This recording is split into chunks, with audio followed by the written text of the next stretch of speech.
Merci Serge, merci Olivier Anon de m'avoir invité à parler sur notre expérience de l'UCC de l'hôpital Broca. Donc, je suis responsable de cette unité depuis bientôt 2 ans, puisqu'on a ouvert cette unité en janvier 2013. Comme vous le savez, les unités cognitivo-comportementales, ou comme je préfère les appeler, les unités de réhabilitation cognitivo-comportementale, ont été créées dans le cadre des plans Alzheimer. Tout d'abord, je vais vous situer cette UCC est donc à l'hôpital Broca, dans un groupement hospitalier gériatrique qui comprend Broca, la Collégiale et la Rochefoucauld, et qui s'inscrit dans un groupement hospitalier universitaire avec Cochin et l'Hôtel-Dieu. Donc Broca, Collégiale, la Rochefoucauld, c'est 2 services de gériatrie et un pôle de gériatrie qui est dirigé donc par le professeur Anne-Sophie Rigaud. Cet ensemble hospitalier est également la structure support de la filière gériatrique du territoire de santé 75-3. Donc si vous voyez, on est un centre mémoire de ressources et de recherche en partenariat avec la Pitié-Salpêtrière pour l'Île-de-France Sud. L'UCC s'inscrit dans une prise en charge SSR comme répondant ainsi au cahier des charges. Sur ce groupement hospitalier, on a 133 lits d'UCC, dont 13 lits 133 lits de SSR, dont 13 lits d'UCC. Et vous voyez qu'il y a toute la filière de prise en charge avec l'hôpital de jour, l'unité de gériatrie aiguë, donc le SSR, l'USLD, qui comprend depuis bien un peu plus d'1 an l'UHR, l'unité d'hébergement renforcé, qui est l'équivalent de l'UCC en long séjour. Si j'arrive à passer. Bon, Olivier, j'aurais besoin de ton assistance.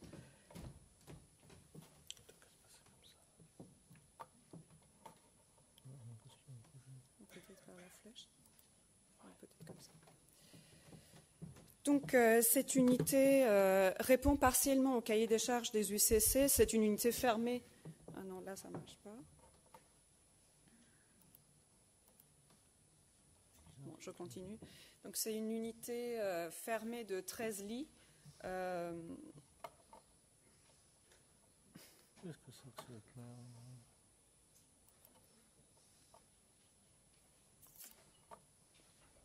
Bon, je vais vous le faire oralement. De toute façon, vous m'écoutez. Non, il arrive. Voilà. Ça marche pas. Enfin, ça marche sur le truc là. Ça marche sur l'ordinateur, mais pas sur votre. Parce que ça déconne complètement.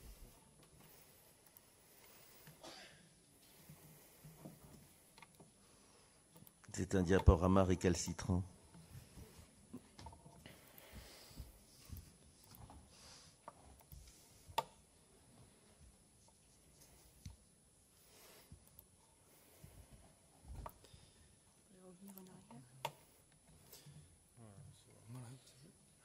Donc avec les flèches. Ouais, donc c'est une unité fermée comme c'est inscrit dans le cahier des charges avec 2 issues qui s'ouvrent avec des codes d'accès. Il y a une capacité d'accueil de 13 patients qui se répartissent en 7 chambres seules et 3 chambres à 2 lits. Il y a un espace de déambulation qui est circulaire, une salle à manger qui sert aussi de salle de réunion, d'animation et des activités de groupe, une salle multisensorienne dite Snozelen et il y a un projet de jardin thérapeutique qui est pour l'instant un projet, on va dire. Les critères d'admission dans l'unité, c'est les critères d'âge, même si théoriquement il n'y a pas de critères d'âge pour l'admission des patients en UCC, étant situé, implanté complètement dans un univers, on va dire, gériatrique, l'âge d'admission des patients est supérieur ou égal à 68 ans, même si on peut faire des dérogations pour des patients plus jeunes, mais vous le savez que la cohabitation patients jeunes, patients âgés n'est pas des plus souhaitables. La filière gériatrique est prioritaire dans ces admissions de façon à pouvoir fluidifier en fait la prise en charge des patients âgés sur ce secteur géographique qui comprend les 6 premiers arrondissements de Paris et le 13e, 14e. La typologie du patient, ce sont des patients qui sont valides, c'est-à-dire qui peuvent marcher, et ils ont des symptômes psychocomportementaux perturbateurs. Alors dans ces critères, on n'a pas inclus volontairement le NPI, qui est finalement assez peu corrélé quand on regarde l'impact du NPI dans la lourdeur de la prise en charge, les scores finalement sont assez peu exploitables pour s'en servir comme critère d'admission. L'admission dépend aussi des objectifs de prise en charge demandés, c'est-à-dire qu'on ne fait par exemple pas d'admission à l'UCC pour des demandes de soulagement familial, par exemple. Et puis ces admissions sont modulées par la typologie des patients qui sont déjà sur place en fonction de la lourdeur des symptomatologies comportementaux et la compatibilité entre les patients. Il est clair que quand on a plusieurs patients agressifs ou violents, on modère les admissions de ce typologie de patients et même parfois d'autres patients pour ne pas créer d'incidents ni auprès des malades ni pour le personnel médical. Et puis cette admission est aussi modulée en fonction des ressources humaines présentes au moment des admissions et la charge de soins et le ratio des deux et le degré de fragilité de l'aidant principal qui est également un critère qui compte parce qu'on peut avoir des familles, notamment des conjoints qui sont vraiment à bout, qui ne dorment pas par exemple quand il y a des problèmes de sommeil nocturne chez les patients et ça peut rentrer effectivement en ligne de compte. Je vais passer un petit peu vite sur comment se déroule un séjour type d'un patient donné. Alors je vous rassure, ne partez pas d'ici avec des complexes en disant qu'à l'UCC on fait des IRM, des SPECT, des DAT-SCAN à tout le monde ou des PL. Donc je vous présente ce qui est possible de faire et effectivement, vous allez voir qu'il y a une partie des patients quand ils viennent à l'UCC de Broca, ils n'ont pas été investigués sur le plan cognitif et que ce n'est pas quand même rare qu'on ait recours à ces examens complémentaires pour soit affiner un diagnostic, soit relever un diagnostic qu'on estime mal posé, ou des patients qui n'ont jamais eu de diagnostic de troubles cognitifs. Donc vous voyez que c'est une prise en charge, comme on dit, multidisciplinaire, avec tous les corps de métier qui font des évaluations à l'arrivée du patient et qui mettent en œuvre le point de soins pour tout le séjour. Donc les patients ont effectivement une évaluation à la fois fonctionnelle, cognitive, somatique, sociale. Et en fonction de cette évaluation initiale, on se donne 2-3 jours d'observation du patient. C'est-à-dire que c'est rare qu'on modifie par exemple les traitements des malades dès l'arrivée, si on peut se le permettre, parce que parfois il y a une urgence à éventuellement modifier un traitement, notamment retirer des médicaments qui ne sont pas pertinents, mais aussi introduire certains médicaments quand on est en face de patients violents ou particulièrement agités. Mais généralement, quand on peut, on attend 24-48 heures. Alors pourquoi ? Parce qu'on voit très bien qu'il y a certains patients, ne serait-ce que le changement de cadre de vie, le fait d'arriver dans une structure où la déambulation est totalement libre, où le personnel est formé, déjà ils ont un comportement qui est nettement amélioré et qu'on n'a pas forcément besoin de recourir à des traitements ou même des thérapies non médicamenteuses d'emblée. Après cette phase, on met en place donc les soins, un programme de soins qui comprend à la fois les soins typiques somatiques, la kinésithérapie quand il le faut, etc. Et puis tout un ensemble de soins nutritionnels, fonctionnels et aussi des activités thérapeutiques dont je vais vous parler rapidement. Dès cette phase, on associe la famille en fait à la prise en charge, déjà ne serait-ce que pour faire l'anamnèse des troubles et savoir aussi comment la famille affronte les difficultés au quotidien, quelles sont les aides déjà mises en place, est-ce qu'ils ont eu des recours par le passé à des organismes ou à des consultations, et voir aussi si l'environnement n'est pas fragile, puisqu'on a, comme je vous disais, parfois des familles, des aidants qui sont particulièrement fragiles. Et ceux-là, qu'ils soient fragiles physiquement ou sur le plan psychologique, on les oriente aussi vers des ateliers, par exemple, entre-aidants. C'est un programme d'éducation thérapeutique pour les familles des patients Alzheimer ou apparentés, ou parfois vers France Alzheimer. Alors, on n'a pas mis en place directement dans l'unité une éducation thérapeutique structurée pour les familles, mais ça se fait de manière informelle, en voyant la famille, etc. Et puis parfois, on leur propose des psychothérapies de soutien en consultation mémoire, puisqu'on a des psychologues qui font cette activité-là. Puis quand ils ont des problèmes somatiques, on les oriente vers la consultation fragilité des aidants, et il y a des médecins dédiés pour cela au CMRR. Et puis, il y a toujours une consultation de suivi à 1 mois de la sortie qui est proposée à tous les patients. Alors, il y a beaucoup de défects, notamment des patients qui vont dans des EHPAD, qui ne reviennent pas forcément, Alors, parfois, c'est des problèmes organisationnels, parfois, c'est le refus du patient de revenir, et parfois, c'est des oublis. Donc là, je vais vous montrer un petit peu le rapport d'activité de l'hôpital, de l'UCC de l'hôpital Broca, pour la période 15 janvier 2013, c'est-à-dire l'ouverture de l'unité, jusqu'à très récemment, donc le 30 octobre 2015. Dans cette période, on a fait 307 admissions, avec un délai moyen d'admission qui est en moyenne pour les 2 ans bientôt de 5 jours. On a écourté notre DMS, la durée d'admission depuis l'ouverture. La DMS est de l'ordre de 43 jours, mais là encore, la DMS a baissé au cours de l'année écoulée. Il n'est plus que de 42 jours, qui est à peu près la DMS un tout petit peu plus faible que la DMS, on va dire, du moyen séjour en général sur l'hôpital Broca. L'âge moyen des patients est plus jeune que la population gériatrique en SSR, il est de 82 ans. Il y a une majorité de femmes, 55%. Chose étonnante, le syndrome démentiel n'est investigué avant l'admission, que chez 61% des malades. Donc on a 40% des malades qui n'ont jamais eu de diagnostic de démence posée, et pourtant c'est le critère théorique d'admission des patients dans ces unités-là. Et puis ce qu'on constate, c'est qu'à l'issue de l'hospitalisation, on retrouve une maladie psychiatrique mais sans démence associée ou confirmée dans près de 10% des cas. Par ailleurs, la prévalence de la pathologie psychiatrique pour lesquels les patients sont suivis chez les patients qui ont un syndrome démentiel est de l'ordre de 22%. Alors, le statut cognitivo-comportemental des patients à l'admission. Alors, on a 68% des patients qui ont une maladie d'Alzheimer ou une maladie d'Alzheimer à composante vasculaire ou une démence mixte, 22% de maladies à corps de Lévy, 8% de dégénérescence lobaire frontotemporale et notamment la variante comportementale DFT de la DLFT, et puis 2% d'autres types de démence. Vous voyez que le NPI à l'arrivée des patients, si on prend en compte les critères fréquence par gravité, est de 38, presque 39, et quand on regarde le retentissement, c'est à peu près de 12. Alors, il y a une grande hétérogénéité dans les UCC en termes de NPI d'accueil, donc on peut dire que c'est dans la moyenne, on va dire, des NPI, des unités cognitivo-comportementales qui accueillent des patients, mais les patients sont de toute façon très hétérogènes selon les UCC. Le MMS moyen est assez faible, 13 sur 30.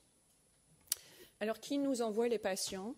Alors, la majorité des patients viennent des EHPAD ou du domicile, mais quand ils viennent du domicile, c'est en général via le CMRR. Donc, grosso modo, c'est nos patients de consultation. Donc, c'est une grosse consultation, une grosse activité d'hospitalisation de jour, et il n'est pas rare que parmi ces patients-là, on ait des patients qui souffrent de symptômes psychocomportementaux et les familles font appel à nous directement.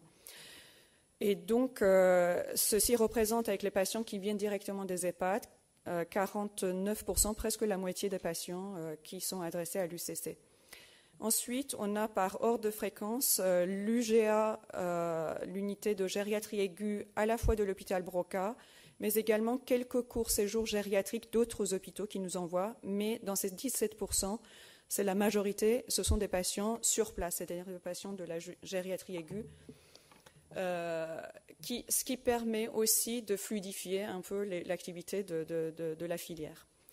Les moyens séjours gériatriques représentent 16% des adressages des patients à l'UCC, suivi des réseaux de soins gérontologiques et les MAIA 7%.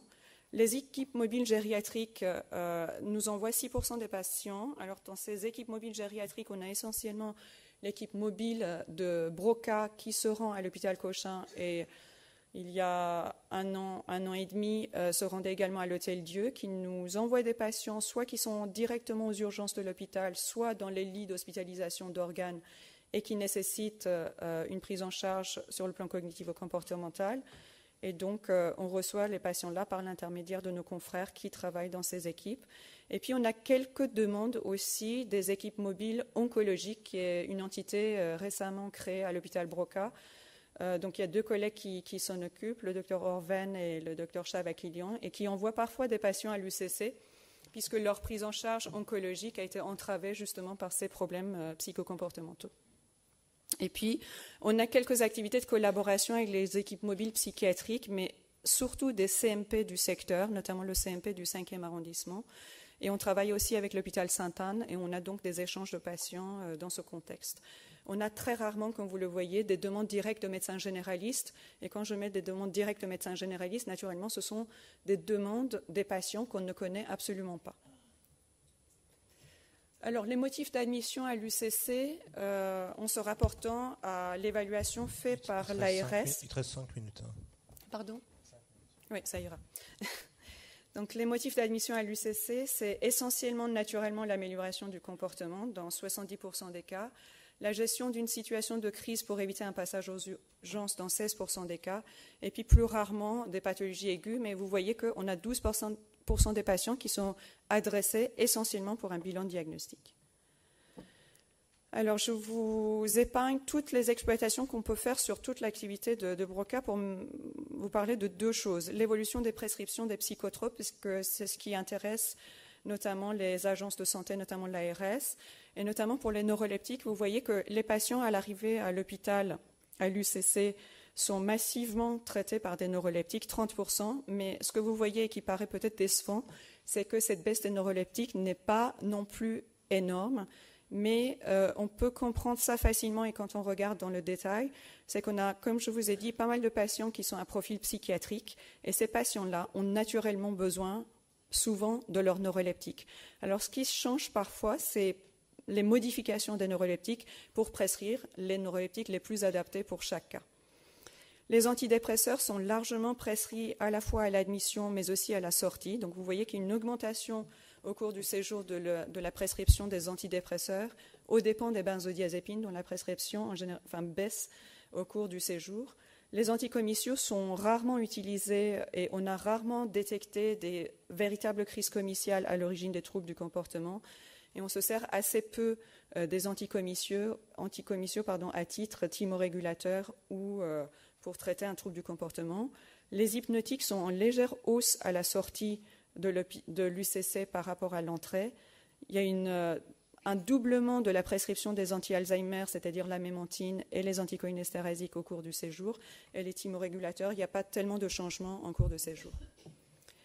Où est-ce que les patients partent à la sortie de l'hôpital? On a 43% des patients qui, heureusement, arrivent à regagner leur domicile ou aller à leur EHPAD d'origine. Mais vous voyez que le taux d'entrée en institution est quand même important à l'issue de l'hospitalisation à l'UCC, puisqu'on a 32% des patients qui rentrent à l'EHPAD à l'issue de leur séjour et 18% qui sont placés en long séjour, dont 7,5% en UHR pour des troubles du comportement qui ne sont pas encore stabilisés ou parfois ce sont des patients qui ont besoin d'un séjour un peu plus prolongé pour des raisons parfois sociales associées aux troubles du comportement. On a très peu de décès, 1% de décès, heureusement. Alors, quel est le taux d'échec à moins d'un mois, c'est-à-dire les vraies réadmissions pour cause de réapparition des symptômes psychocomportementaux est de l'ordre de 2% et à moins de 3 mois de 3,5%. Donc ce n'est pas énorme, mais il y a quand même parfois des échecs, des réapparitions. Mais ce qu'on constate, c'est que dans ces 3,5%, dans plus de 70% des cas, il s'agit de patients qui ont des démences à Cordes-Lévy avec une fluctuation des symptômes. Donc il est possible qu'en fait, ils se soient améliorés en cours de séjour, non pas à cause de la prise en charge, mais également avec le cours naturel de la maladie. Les facteurs d'échec de maintien à domicile ou en EHPAD, c'est les durées courtes de séjour, moins de 21 jours, la fragilité de l'aidant. Alors on n'a pas le FREID pour tous les patients, mais on avait fait une étude sur 50 patients pour relever en fait les critères pour calculer le score FREID des aidants. Et c'est vrai que c'est un paramètre qui est corrélé au taux de réadmission. Et lorsque les aidants souffrent aussi de troubles cognitifs, ce qui n'apparaît pas du coup dans le FREID. Il y a aussi un taux d'échec important lorsque les plans d'aide étaient inadaptés ou n'ont pas été mis en place parce qu'il y avait une mise en échec par l'aidant. Parfois, les structures d'accueil sont inadéquates parce que l'unité était par exemple ouverte et le patient a fugué, ou parfois parce qu'il y a une intolérance des structures de prise en charge, par exemple des EHPAD, vis-à-vis des symptômes psychocomportementaux résiduels, par exemple une déambulation simple. On a eu des patients qui nous ont été renvoyés parce qu'ils continuaient à déambuler un peu et c'était mal toléré dans les EHPAD qui n'étaient pas des EHPAD qui prenaient en charge des patients très perturbants. En revanche, on n'a pas trouvé de corrélation avec les ADL, les IADL et les comorbidités à la sortie. Et dans 46% des cas, il n'y avait pas de corrélation entre la réadmission à moins de 3 mois et le score NPI à la sortie. En revanche, lorsque le score NPI avait beaucoup baissé à la sortie, on a moins de taux d'échec que lorsque cette diminution est faible. Alors, je vais conclure par les freins à l'accomplissement de la mission de l'unité. C'est le manque du personnel non médical, paramédical, notamment la nuit, puisqu'on a une infirmière pour 31 lits la nuit qui se partage donc entre l'UCC et le SSR adjacent, et 2 aides-soignantes. Aussi, par période, on a eu un manque de rééducateurs qui a entravé un petit peu les activités non médicamenteuses. Il y a une réticence de certains aidants de reprendre leurs patients, leurs familles, leurs malades, alors que les symptômes psychocomportementaux ont nettement baissé, et on explique ça par l'épuisement tout bêtement des aidants, qui, une fois qu'ils ont goûté au plaisir de ne pas avoir la charge des patients, ne veulent plus reprendre les patients. L'absence de possibilité d'accès dans cet UCC à un espace extérieur sécurisé, puisque l'UCC est au 5e étage, et que pour sortir de l'unité, pour aller dans le jardin, il faudrait que le patient soit accompagné, et ça, les soignants n'ont pas toujours la possibilité de le faire. Et puis, 3 chambres doubles qui freinent aussi les admissions, vous comprenez très bien pourquoi, pour des problèmes de cohabitation difficiles, ce qui augmente la charge de soins, la charge du travail pour le médecin aussi qui recrute les malades, puisqu'il faut trouver des patients qui puissent s'entendre. D'autres freins à l'accomplissement de la mission de l'unité, ce sont des examens complémentaires qui sont sous-traités à l'extérieur de Broca, notamment pour des examens d'imagerie cérébrale, et qui sont parfois refusés par les malades qui n'acceptent pas, au moment où les ambulanciers arrivent, de monter dans les ascenseurs. Donc quand on peut intervenir, on essaie de remédier au problème, mais on n'est pas toujours là, les médecins, et du coup les patients ne veulent pas y aller, même s'il y a eu une prémédication. Parfois, il nous arrive de demander aux familles d'accompagner les patients. Il nous est arrivé aussi de faire accompagner les malades par des soignants, mais c'est vraiment quand on avait beaucoup de personnel. Le manque de fluidité de l'aval, les places en EHPAD sont rares, vous le savez, en gériatrie, mais également en USLD et en UHR qui est vite saturé, notamment les patients qui ont été étiquetés UCC, les délais longs pour l'obtention des mesures de protection ou l'aide sociale qui allongent la DMS, et dans un certain nombre de cas, l'inadéquation du malade par rapport à l'unité, quand on a fait l'admission du patient sur un appel téléphonique ou sur un dossier patient, et ça plaide vraiment pour des consultations de préadmission pour voir vraiment le patient et discuter avec les aidants. Parfois, il y a aussi des réticences de prise en soin par le secteur psychiatrique des patients qui sont des patients frontières psychiatriques neurologiques. Et du coup, quand on a eu des soucis, par exemple, avec des patients violents, extrêmement violents, quand bien même ils avaient un syndrome démentiel, mais ils avaient quand même des troubles du comportement qui ne pouvaient pas être décemment gérés sur place, puisque ça mettait en jeu la sécurité de tout le monde, les patients, mais aussi les soignants. On a eu un mal fou pour les envoyer vers les services de psychiatrie. D'autres freins, l'impossibilité ou non-pertinence de réduction des neuroleptiques comme critère en fait d'évaluation de ces unités, parce que comme je vous ai dit, on a une unité, encore 1 minute et j'ai fini, à profil psychiatrique ou mixte, et puis le vide juridique qui existe pour ces unités où on fait de l'hospitalisation sous contrainte hors milieu psychiatrique, et puis il n'y a pas de chambre d'isolement puisqu'on n'est pas en psychiatrie et que du coup ça rend encore une fois difficile la prise en charge des patients violents. En conclusion, ce que nous préconisons pour que les prises en charge se passent bien, ce sont des séjours qui devraient être ni trop longs, puisque à ce moment-là, il y a soit la désolidarisation des familles pour reprendre les malades, soit il y a une perte d'autonomie fonctionnelle chez les malades, et éviter aussi les séjours trop courts, puisqu'il y a des taux d'échec et des rechutes assez importants dans cette population. Nécessité de consultation de préadmission, comme je vous en ai parlé, et nécessité de structurer les liens à la fois avec les services de soins à domicile, les MAIA, les EHPAD, mais aussi avec les secteurs psychiatriques, et pourquoi pas dans le plan qu'il y a pour former des psychogériatres, d'envoyer des internes de psychiatrie dans ces unités-là. Et puis la nécessité aussi de faire l'éducation thérapeutique des familles et des aidants professionnels d'aval. Donc il y a tout un travail qui est fait à l'UCC de Broca pour transmettre de l'information justement aux EHPAD, aux équipes qui vont prendre en charge ces patients-là. Et on a créé aussi, si tu me permets encore 30 secondes, Olivier, pour faire de la publicité. Donc, ce sont les produits dérivés de l'UCC. On a créé depuis peu une équipe mobile de troubles du comportement qui intervient en fait sur le groupe hospitalier. Donc on donne des avis pour les patients qui ont des troubles du comportement sur place dans les unités, puisqu'on voit qu'on ne peut pas de toute façon prendre en charge tous les patients, que parfois les patients qui sortent de notre unité, une fois se retrouvant dans une autre unité, ils redémarrent à avoir des troubles du comportement et probablement que c'est l'interaction qui ne se fait pas bien et la prise en charge non médicamenteuse. Autre chose, j'en profite pour faire de la publicité sur un diplôme universitaire qu'on a créé avec Madame Rigaud sur les unités spécifiques Alzheimer. Ça concerne les UCC, les UHR et les PASA. Donc si vous êtes intéressé pour vous former sur tous les aspects de ces unités, à la fois organisationnels, sur tous les aspects médicaux, la prise en charge non médicamenteuse, vous êtes les bienvenus. Les inscriptions sont encore possibles jusqu'à la fin du mois à Paris Descartes. Et puis la création aussi du groupement francilien des UCC. Et vous allez recevoir pour les UCC d'Île-de-France, on s'est déjà réunis l'année dernière à l'ARS d'Île-de-France, on va probablement se réunir encore au mois de février prochain pour proposer des activités à la fois de recherche mais aussi de réflexion sur les prises en charge. Je vous remercie.